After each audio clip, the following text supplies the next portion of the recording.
Let's all scream. Let's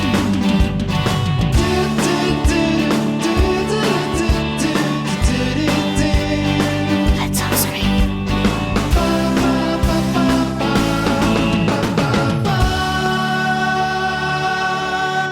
Scream, let's all scream.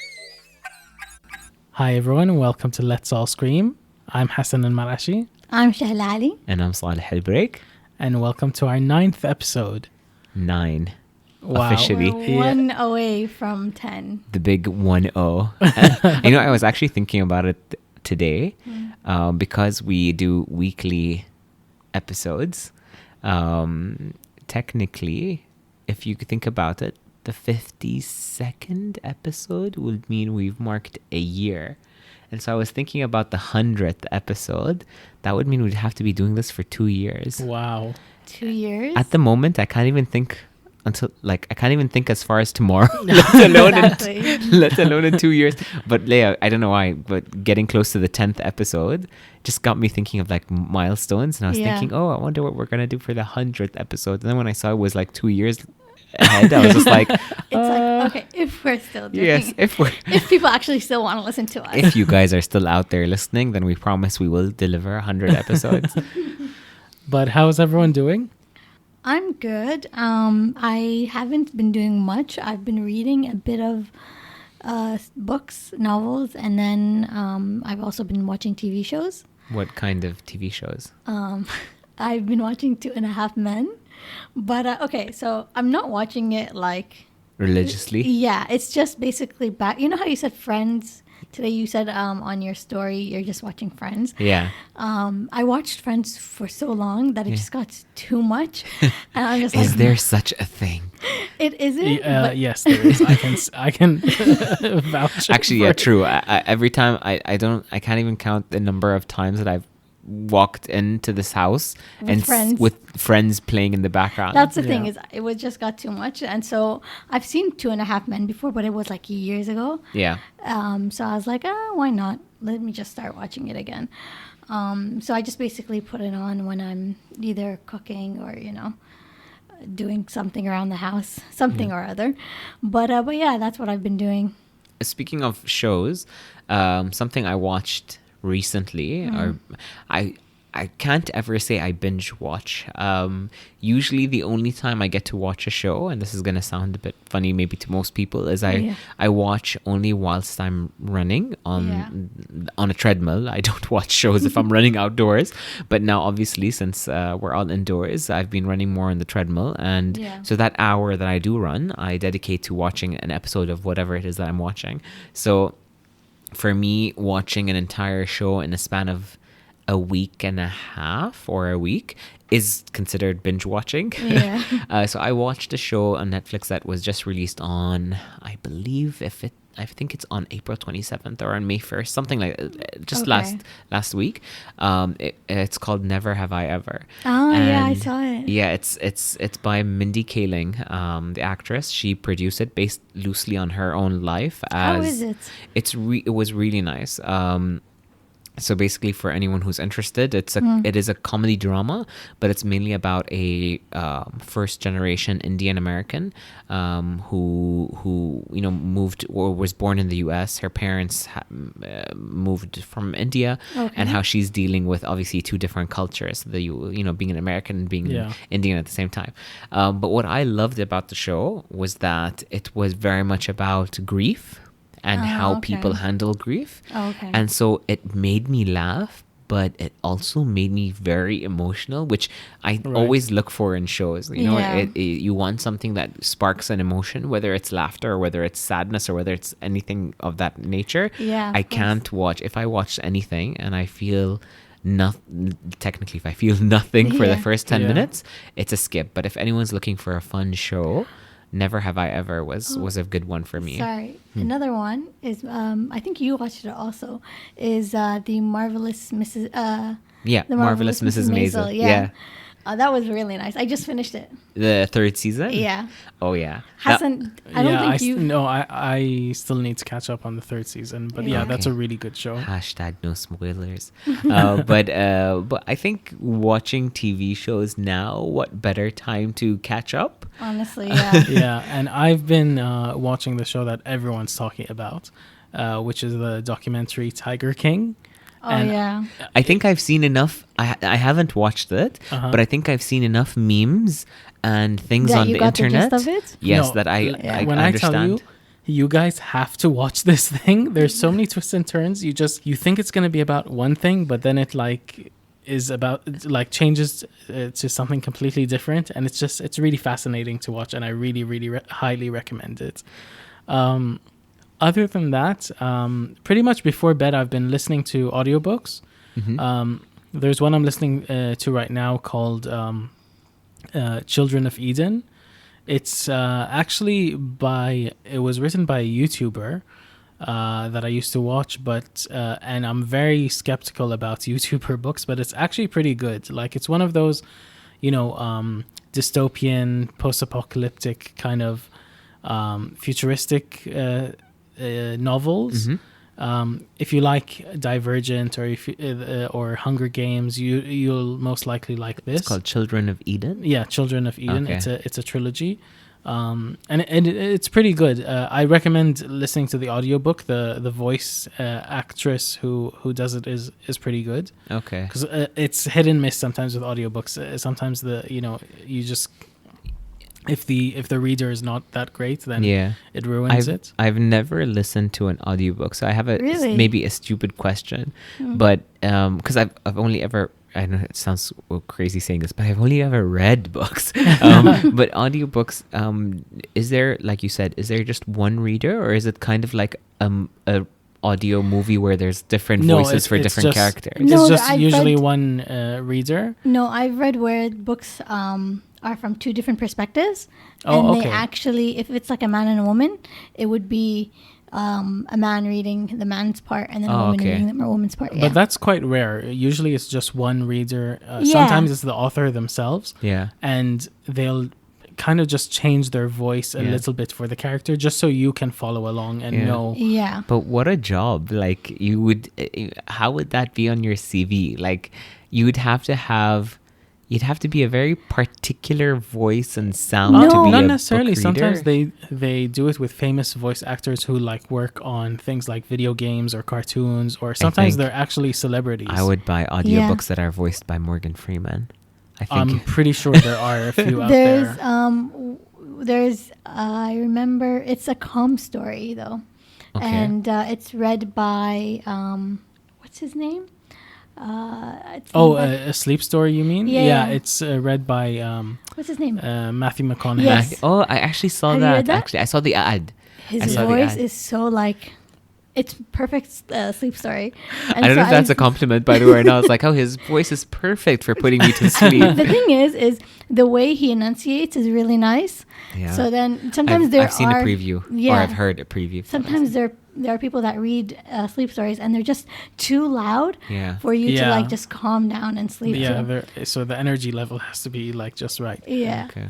But anyways, moving on to the topic of today's podcast, it is Ramadan, and like we spoke about previously, Ramadan encourages the spirit of giving.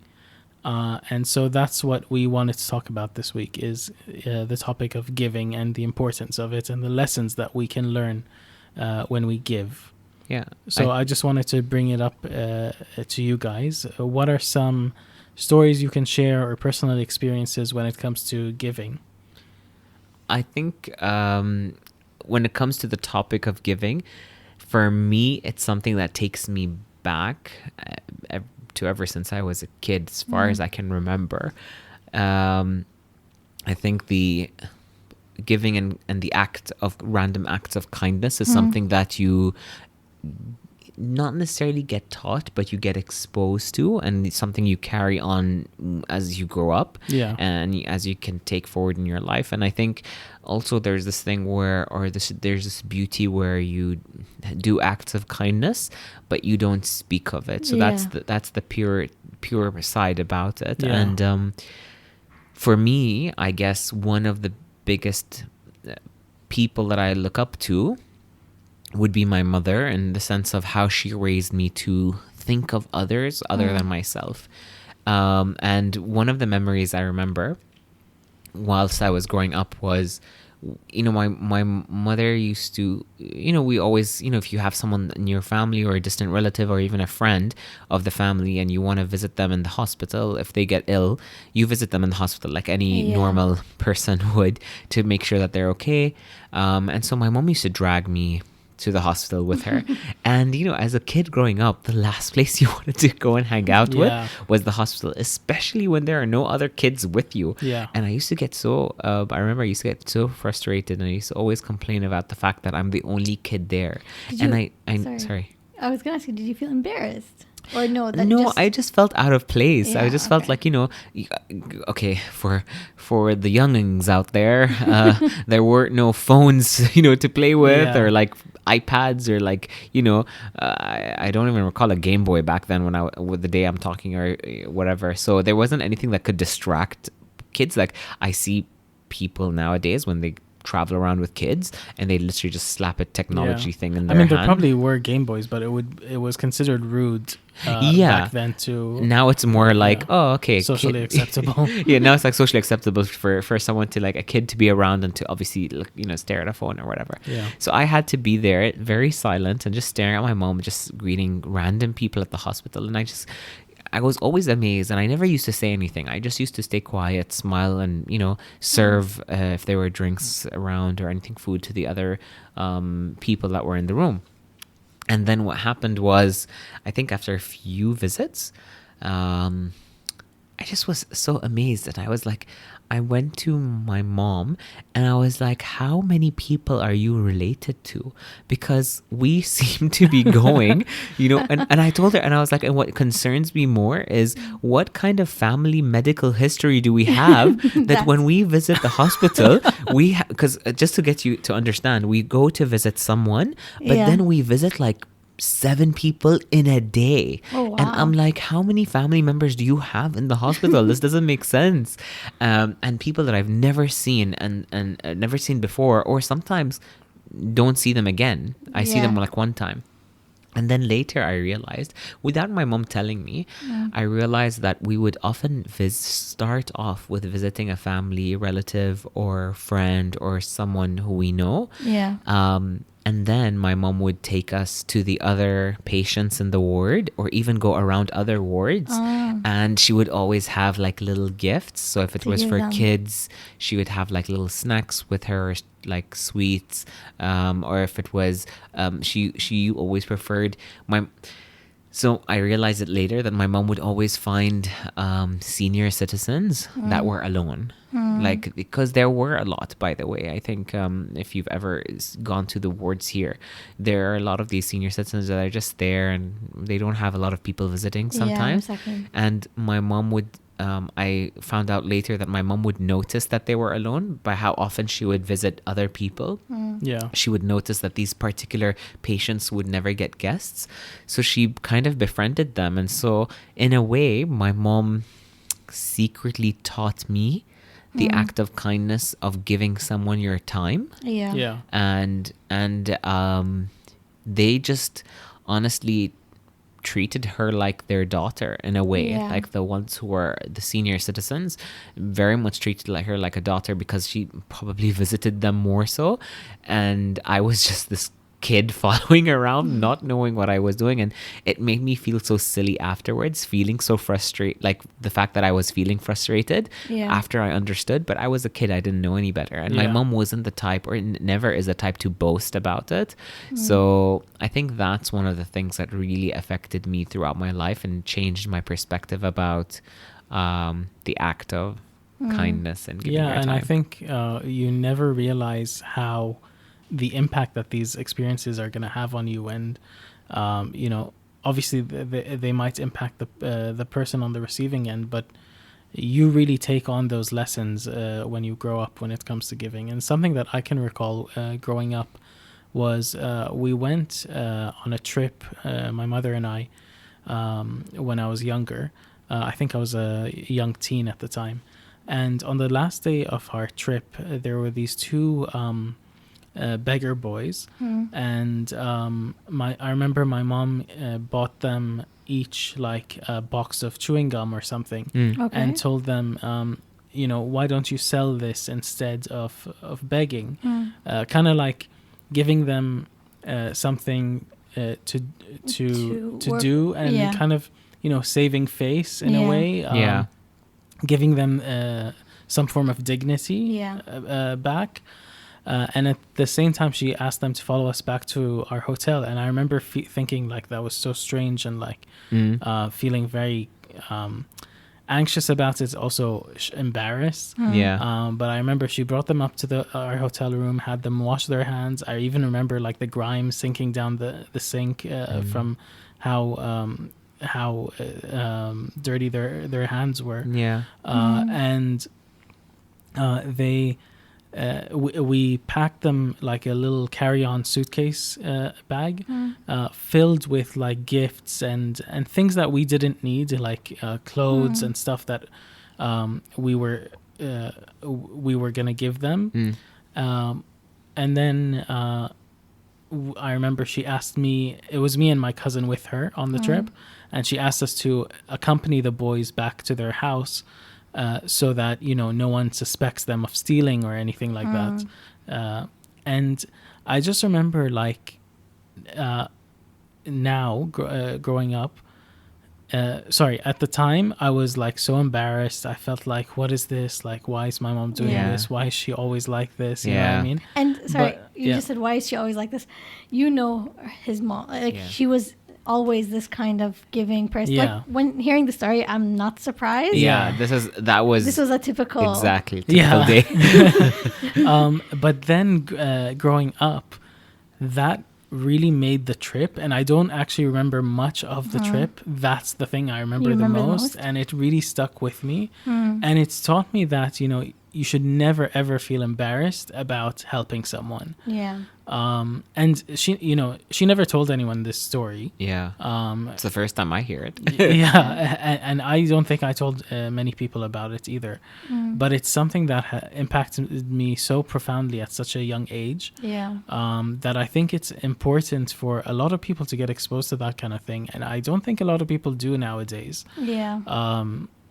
But how about you, Shehlaa? Is there something that comes to mind for you? I mean, one story that comes to my mind is in Canada we would have school field trips, and then in the field trips our parents or older siblings or aunts or whatever are allowed to accompany us, like chaperones, basically. So one time my aunt actually came with me, and I remember at the time our teacher came into the bus, and basically there was no seats for her in the back, and as you know, the back is the fun area, and I don't know what, the cool kids. Exactly. So I was sitting there, and then my teacher was like, will anyone give their seats up for this lady? And I mean, I knew her, she was my aunt, but basically I was like, I'll give up my seat, and I went a little further down the middle. So I remember at the time I just thought nothing of it, whatever. And then later on, my mom used to have, we used to have like I'm trying to think of it, how to, like, just small little lessons for us younger kids. So my aunt actually sat there, and I wasn't there during this one. So it was like a gathering, or? It was basically like a small little family gathering. Where we would sit down and like talk. We'd have like topics or whatever, like religion topics, or like kind of like a Sunday school type thing. That's the thing. It's not the Sunday school, but it was more like, I would say like Sunday school. Anyways, so my aunt brought up the story and said how she thought it was so nice of a kid. She didn't say my name, and I didn't know about this, but then I saw a recording like a few weeks later. I saw a recording of of the lesson that was given. Yeah. And I heard it and I was like, oh, I didn't know that she had actually told it. And you didn't even give it a second thought, and yet. And I didn't think about it, but now looking back, I'm like, well, yeah, if you think about it, you're a kid, you just got into your bus, into the back seats, you're going on a field trip, you're comfortable, Yeah. and then yet you give up your seat for your aunt who you're like, she's not going to appreciate the older, you know, she's not going to appreciate this. She would probably expect you to give up. Exactly. Yeah. But she says she didn't expect me to give it up. Yeah. And she was like, when I saw the recording, she appreciated it so much. So I never really thought of the impact. Yeah. But looking back at it now, I'm like, you know what? Yeah. That was nice of me. I love how you just gave yourself a pat on the back. Speaking about impact, I know there is a personal story that really impacted not just me but my wider family. So this story involved my grandmother, who was undergoing medical treatment in Boston. Okay. And we were all there, obviously, for support. It coincided also during the summer months. So myself and my siblings had our summer holiday from school. Okay. So that's how we managed to stay there. So we stayed there for quite a bit, I think almost 3 months. Oh, okay. I know she was there for probably longer. I can't recall exactly. But my grandmother was one of the...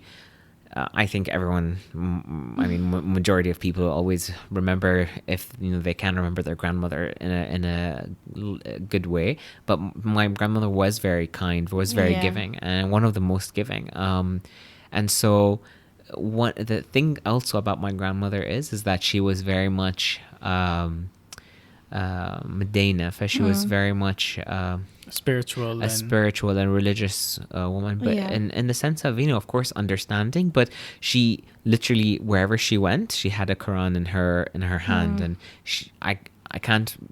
Literally every second that she was awake and her eyes were open, she was reading the Quran. If she was not on the phone talking to one of the other grandmothers about their days or eating or sleeping, she would be reading the Quran.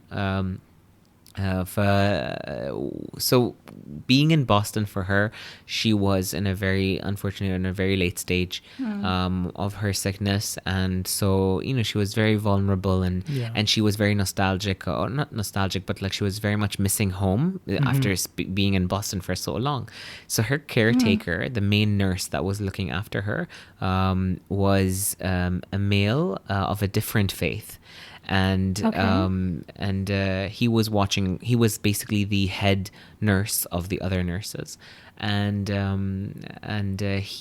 remember always when I would check up on her and how she was doing in her hospital room, or if my aunt was checking up on her, or my mom or my dad, we were all there, and she would always be having friendly.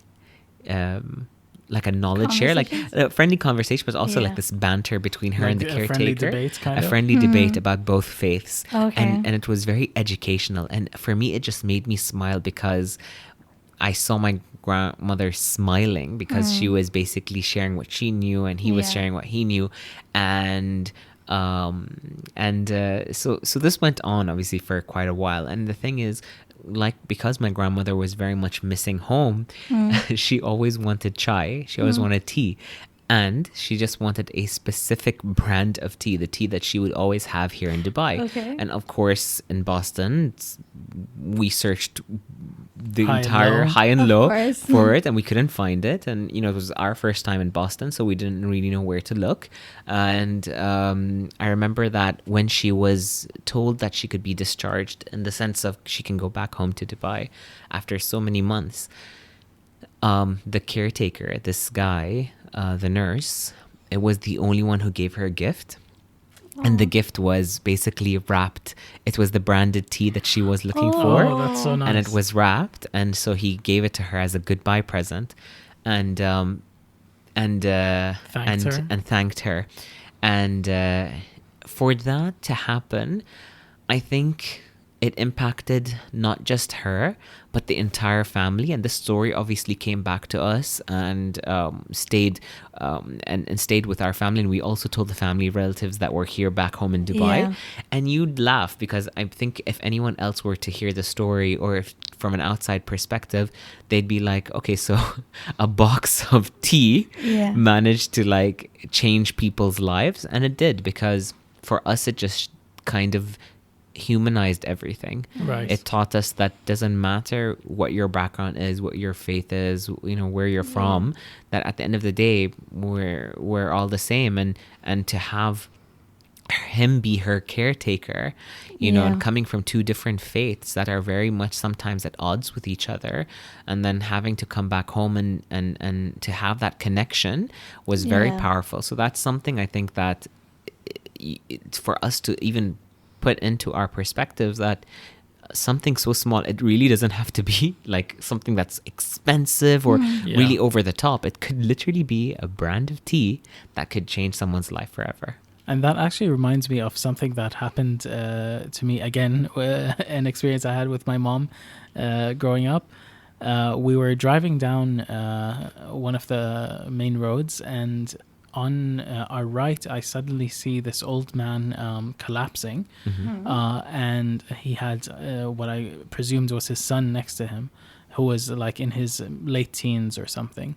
And so I quickly told my mom, there's a guy who passed out. Yeah. And so, most people would probably say, would at the most call the police, but then continue their journey. Yeah. 99% would just drive. Or other people would, just continue driving. But what my mom did was she turned around, and we actually went to the guy and got him a cup of tea and some and a sandwich or something, and made sure that he was okay. And it turned out that he was a security guard, for this center. I can't remember. I think it was a driving school or something.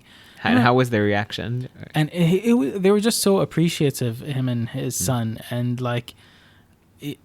first of all, it blew my mind the fact that this poor, frail old guy was a security guard. But it just shows you that when you need to work, and you can work at any age. And he was still providing for his family even at that age. Yeah. But it really impacted me and made me think, to really, no matter how rushed our lives are, how quickly we have to get to our destination, if someone needs help, that's the most important thing, to stop and to help them if you can. Yeah. And it wasn't a big deal. Again, it wasn't something that we really talked about much again. Yeah. Or that, and I remember from my mom, she kind of didn't think twice about it. It was instinctual for her. Yeah. And I kind of envy that. I wish I had more of that. But yeah, I think it's important for us to be less selfish and to think of others, even if it's an inconvenience to us at times. Yeah. When you were saying right now, even if it's an inconvenience, it reminds me of it's a quick short story, but basically when we were younger, we would go to the mosque, and then how they would serve drinks or food or whatever. Yeah. So my mom always made sure that we would either help out with serving the drinks or water or handing out the plates, or even I remember washing dishes. And I remember at the time I used to think all the other girls are playing and sitting there chatting, and the older ladies would get up and help. But my mom always made sure that me and my sisters would be there standing and washing dishes, or coming in at least saying, hey, how can I help? Right. And of course I wouldn't help with the pots and the big things, but those small little things that you can help with as a younger child. Yeah. So I remember that was always something, even though to me it felt like it was an inconvenience, and I'm just but why me? All the other girls are playing and I'm sitting here washing dishes. But looking back now, I'm I actually like that, because first of all, I liked how it taught me to give up something that is precious to me, so like my time or even basically the fun, to give that up to help just the general people. Yeah. So that's also something that I always look back at, and I'm actually grateful that my mom taught me that. Yeah, again, it's one of those things where when you're younger, you don't really appreciate it, but then later on in life, you really take on that lesson. Exactly, yeah. But speaking of giving, on a lighter note, today's episode is actually sponsored by the gifting app Kado. That's Cado. Kado is an amazing gifting app that's based in the UAE, and you can download the app, log on, and then scroll through a variety of gifts that they have, from flowers to chocolates to jewelry to pretty much anything you can think of, homeware even. And it's a really nice app because they've kind of perfectly catered everything around gift giving. So, we've all had those moments where we struggle to think of a gift for a loved one or for some sort of occasion. Kado kind of solves all those problems for you. It's super easy to use, very efficient. They do either same day or next day delivery in most cases. And just for you guys, there is a promo code that you can use, Saleh Kado. So my name, Saleh, Kado, Cado, and you can get 10% off your purchases. So go ahead, download the app. Thank you so much to Kado for sponsoring us. And I actually wanted to turn this to you guys. Mm-hmm. What are some gifts that you have either received or given that you really appreciated or the receiver really appreciated? So a present I received is actually, it's a very small one, but when during my daughter's birth, I wasn't around any family or anything. It was, my mom was late, or not late, but I gave birth early, basically. Yeah. And they weren't in Canada yet. So my mom basically called Hassan and told him, go down and get a small bouquet of flowers. Yeah. And then just write a small note with a little teddy bear and give it to her. Or not even give it to her. I think he had like a nurse bring it in or something. Yeah. And I found that so cute because it's something so simple. Yeah, and it was her way of being there for you. Exactly. And like, I remember I mean, I could blame it on the hormones, but I'm not. And I even like teared up and I was like, oh, that's so sweet. So yeah, that's something that's very simple, but I really... First of all, can I just say I'm very offended that you didn't say one of the gifts that I had given you in the past. But anyways, we're just going to let that slide. We'll discuss that off. I was going to say off camera, off the mic. Fast forward to us like releasing all these like outtakes. Yeah. How about you, Saleh? Actually, funny that you said something that's simple. I think my favorite, or one of my favorite gifts that I've ever received was for one of my birthdays. I was delivered a box, and first of all, I shook the box to check what it was. It wasn't heavy, nor did it make any sounds. So I was like, okay, what can this be? And it was literally a cardboard box, and I'm like, okay, again, what is it? There was nothing on it. And when I opened it, it was literally a pile of letters.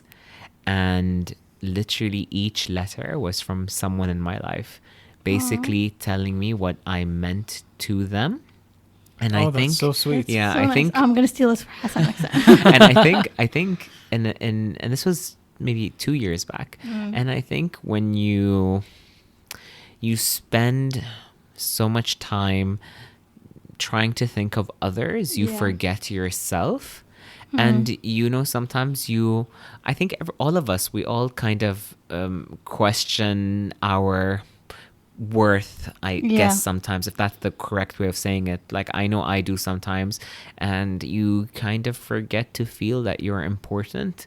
And sometimes, obviously, I think everyone enjoys to be told that they matter and they mean something. So imagine for my birthday just getting like a whole box of just over 30 letters of just people telling me what I meant to them. And that, for me, up until today, I even considered taking all of the letters and like framing it into one huge thing, because it was beautiful.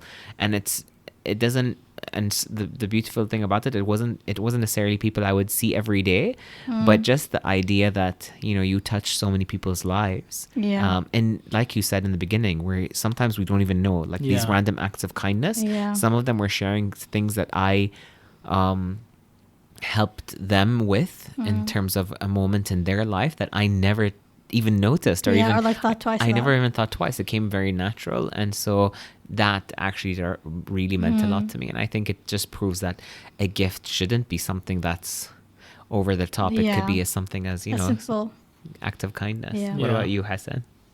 Actually, for me, it's something that you got for me, Shehlaa. Uh-oh. So Oh, drum roll.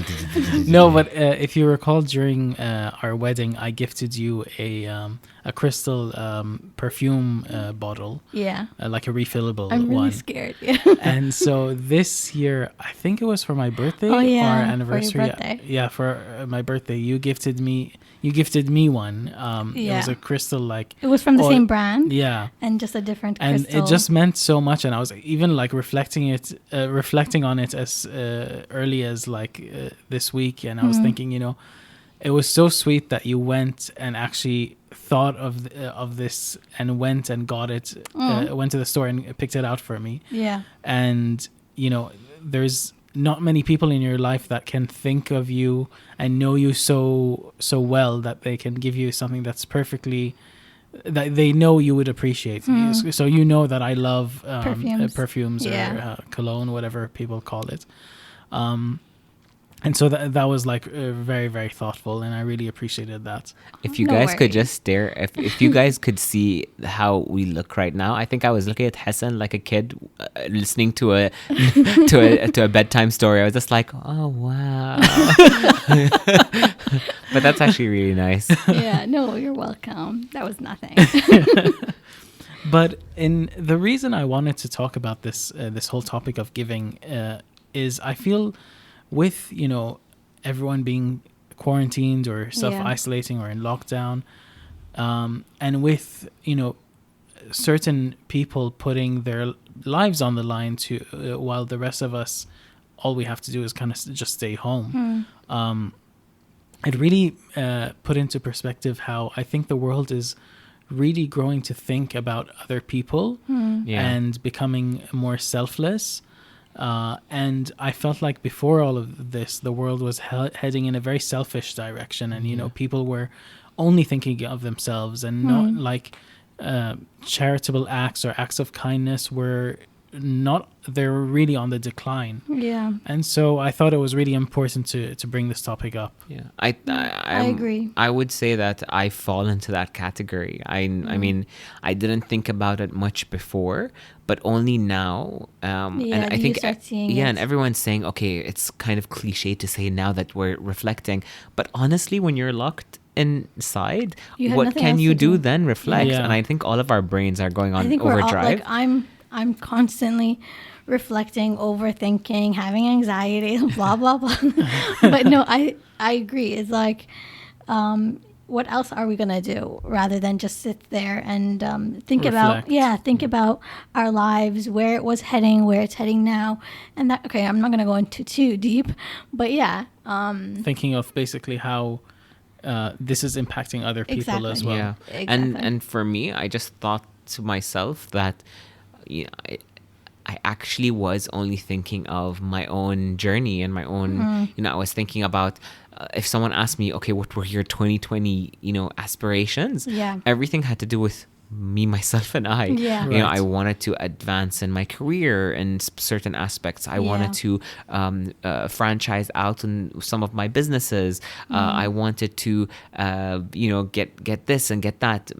Some of them might be materialistic. Some of them might not, but everything kind of just revolved around myself. And I think now that I'm being, having this moment of reflection, I'm realizing that things are just way bigger than what we ever thought. And I actually discussed this today after iftar. I discussed it with one of my uncles, and I said, before we might have been saying that we are thankful, but my God, are we thankful now for everyone that's putting themselves in the front line? Yeah. And never did we think, okay, the the police was always there, for example, but now look at them working overtime. Yeah. Okay, Yeah. nurses were always there, and we would be waiting in hospital rooms all the time and complaining about But now we how doctors would appreciate- keep us Yeah. waiting for an hour. But Yeah. now we appreciate there's a lot of unsung heroes, and I just Yeah. think the world is much bigger than ourselves, and it just it's funny that now we're reminded by all these stories that we spoke Yeah. about today and during the podcast, and I think we kind of forgot about those lessons Yeah. a little, and I guess this is one of the good things about this entire thing that Exactly. came out, is that we now kind of get a bit more we get a bit more centered, I would say, and a bit more selfless, and thinking of others before ourselves. Yeah. Yeah, exactly. And I think it's important as well, and I really hope for the future generations, or even generations of today, to really to try and expose yourself to opportunities where you can give back, where you can help others, Yeah. even if it's just giving your time, advising a colleague, helping It doesn't someone. have to be anything. Sorry to cut you off. It doesn't have to be anything big. It can, Yeah. exactly. It can be as simple as helping someone, like you said, with your time, advice, just listening. Sometimes just listening to someone and sitting there to And being there for yeah, someone, exactly. yeah. Just that is helpful enough. And on that note, if you are looking for anything to volunteer in right now and expose yourself, or perhaps maybe your kids or any of your community members and family and relatives, there are a lot of websites out there right now, specifically in Dubai, that help you volunteer specifically on the front line. So Yeah. keep on a lookout. You can even contact us directly, and we'll direct you through them, or connect you to them. But it's a bit of a way where you can give back as well. Yeah. Yeah. But thank you all so much for listening. Again, let's keep this conversation going. And there's a few ways you can reach out to us. As always, you can either email us on letsallscream.podcast@gmail.com, or you can reach us on our Instagram and Facebook @letsallscream. Thank you all for listening. Until Thanks, next guys. week. Thank you guys. See you soon. Bye.